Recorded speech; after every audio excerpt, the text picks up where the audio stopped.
What's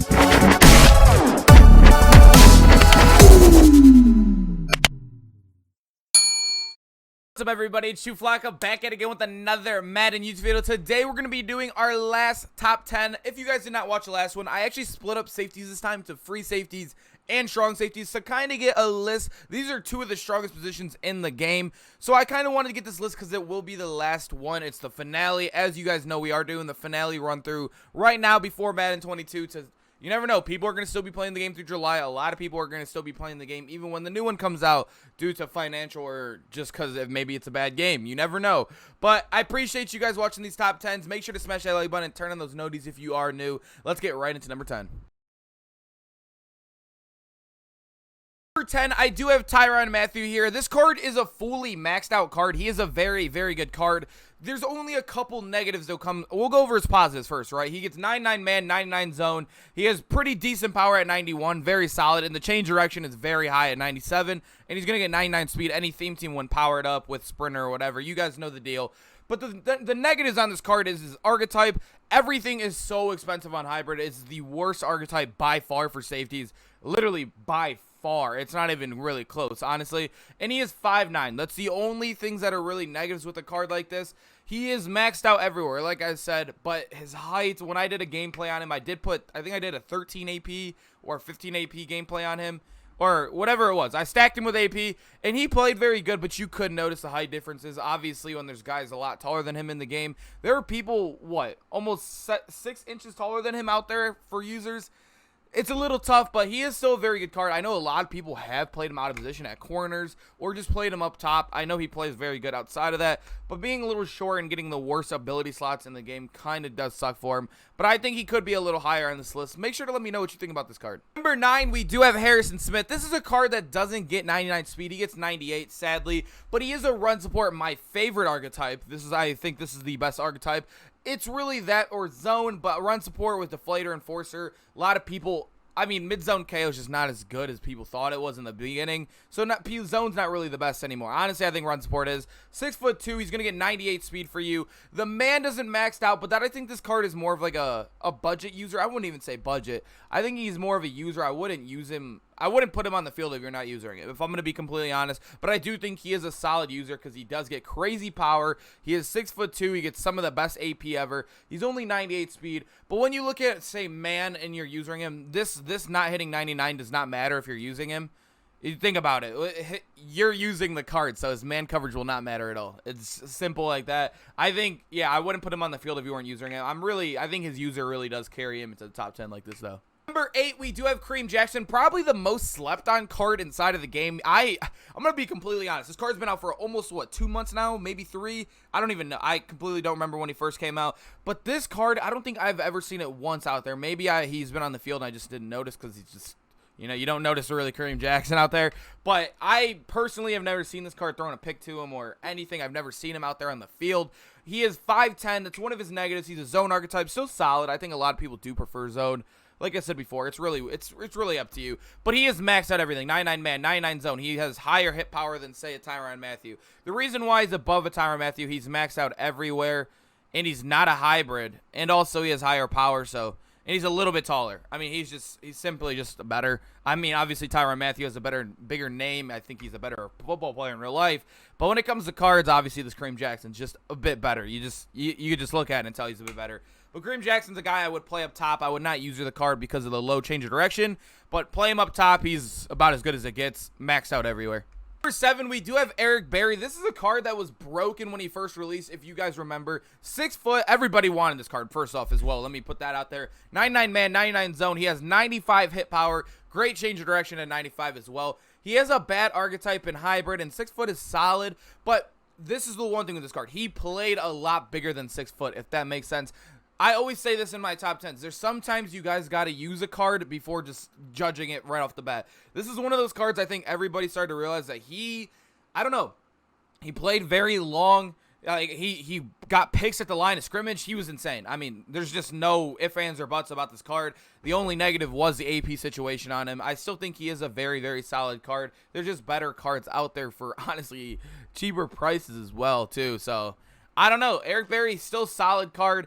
Still makes the top 10 easily. I remember him when he first came out. I bet you most of you guys remember as well. One of the best safeties in the game. Number 6, we do have Chancellor. This is another guy that I do recommend as a user, not so much as a card you would leave out there. He is 6'3", so the tallest safety we've seen so far in this list. He has a run support as well. Great archetype.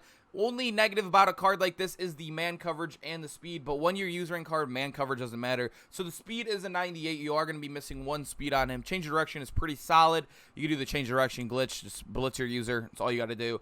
He has 99 zone. He'll get 99 hit power for you, and he has great block shed for a safety. He's a good user. Do not put him on the field if you're not using him. 98 speed and not 99 man, so if you ever go into man coverage with this guy, don't expect him to be clamping. Never. Literally never. So like I said, I do not recommend him on the field unless he's a user, but I think him being a user, he's one of the better users in the game, carries him so high on a list like this. Number 5, we do have Power-Up Expansion Taylor Mays. This is a card I bet you some of you guys forgot about. Honestly, there's a lot of good safeties in the game, and it's crazy to think that one of the he's normally known as a glitch inside of Madden. He's this low on the list.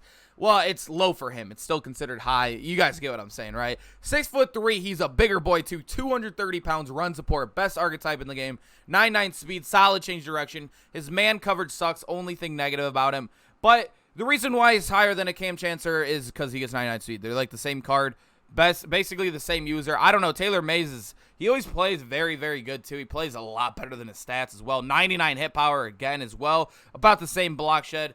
He's super cheap as well. There's no reason not to get a card like this. He is very, very good. He's broken, too. You guys remember with his 91 overall card, this card right here, he was just as good. I mean, everybody, he's a must-get if you're on a budget. Number 4, we do have Jamal Adams. This is a card that's super, super stacked as well. Run support, 6'1", so solid height. He's going to have 99 speed for you, 99 man, 99 zone, 99 hit power, 87 block shed. Great change direction in 92. He's amazing. He's maxed out everywhere. You can't ask for anything better. Maybe a little higher change direction, but even then, you're just getting picky at that point.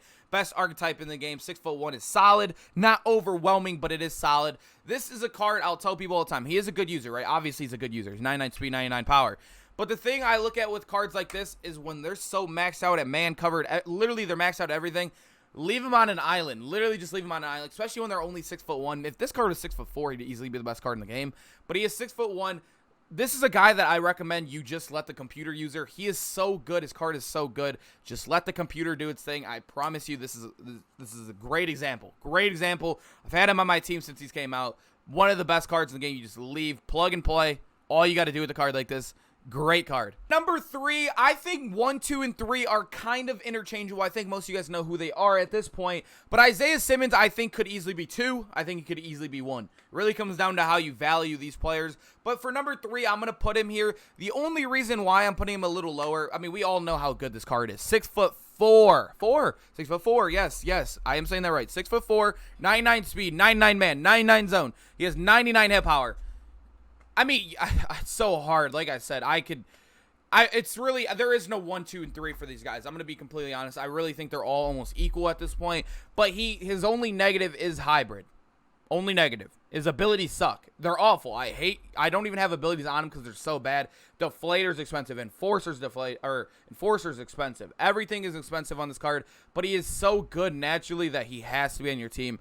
I think he is the best user in the game right now. Number 2, I do have Karl Banks. He's going to get you 98 speed. That's his only negative. But he's another 6'4" user. He gets every ability for cheap. He has a golden ticket. It says hybrid here, but obviously a golden ticket. Decent change direction, 99 man, 99 zone. Great power.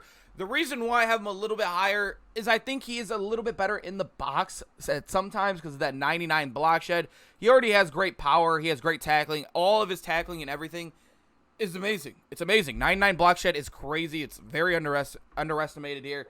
But like I said, I think all these 3 guys are very interchangeable. Isaiah Simmons could easily be better than him, but they're both just so good. It's such a hard list to make. This is one of the most stacked positions inside of Madden right now. Number 1, I do have DK Metcalf. The reason why I have him at number 1, I don't recommend Isaiah Simmons and Karl Banks as much as a normal safety as opposed to a user. But DK Metcalf, I think, is one of the best cards in the game. He could do everything for you. He could be one of the best users in the game. He's not the best user in the game, but he is one of the best. I'd say he's top 3 user in the game. Run support, 6'3". He's going to get everything for cheap. I don't know why I said that. He's a golden ticket. 99 speed. His change direction's a bit low. Change direction glitch. still in the game. 99 man, 99 zone, 99 hit power, lower block shit, but I've never really noticed that. This is a card that you could play up top at safety and let the computer use her. You could put him in the box, let the computer use him. You could use him. He could do everything out there for you. You can leave him on an island in man coverage. He'll play great for you. That's why I love this card. He's a little bit more versatile than, say, the Karl Banks and Isaiah Simmons. That's why I do like DK a little more, and the abilities obviously help him against, say, an argument at Simmons.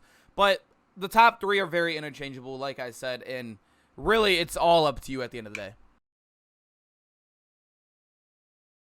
I appreciate you guys sticking to the end. Like I said, this is our last time doing the top 10 on the safeties. We did free safeties already, so if you guys want to go check that out, it was a video right before this. Now, obviously, we're finishing up the strong safeties. I hope you guys enjoyed that. Make sure to let me know in the comments who you'd switch in, up, around, everything. You guys know how it goes. The sleeper, who I'm sleeping on, who missed the list, all of it. I love reading the comments on videos like this. They're super fun to read. Obviously, sometimes people get a little over defensive, but it's all good. I mean, everybody, you know how people are. But I appreciate you guys sticking around to the end. I love doing these. We're going to continue them in Madden 22. Make sure to turn on those notifications if you are new and subscribing. And I'll see you guys in the next one. Peace out, boys.